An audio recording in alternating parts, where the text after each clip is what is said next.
एक समय की बात है, एक घने जंगल में जहाँ तरह तरह के जानवर रहते थे।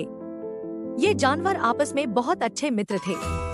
जंगल में शेर राजू राजा था, जो न्यायप्रिय और समझदार था। उसके साथ था उसका विश्वासपात्र तोता चतुर, जो हमेशा नई नई खबरें लेकर आता था।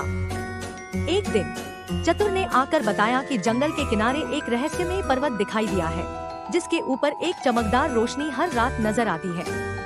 जानवरों में इस रोशनी को लेकर डर और उत्सुकता दोनों थी।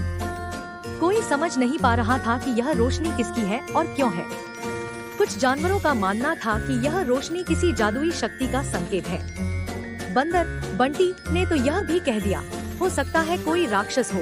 लेकिन कछुआ धीरे ने कहा, हमें बिना सच जाने डरना नहीं चाहिए।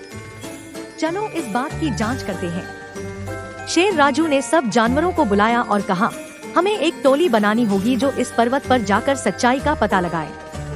लेकिन यह काम आसान नहीं होगा। जंगल के कई हिस्से खतरनाक हैं।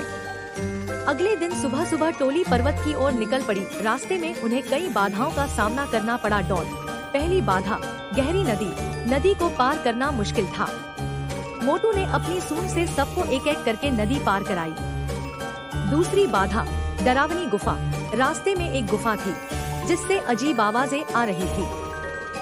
बंटी ने गुफा में जाकर देखा तो पता चला कि यह सिर्फ चमगादड़ों की आवाज थी।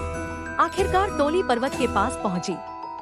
वहां उन्होंने देखा कि रोशनी किसी प्राकृतिक खजाने की तरह चमक रही थी।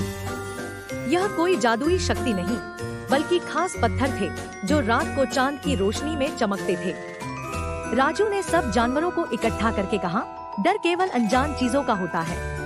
हमें हर परिस्थिति को समझदारी और हिम्मत से सुलझाना चाहिए।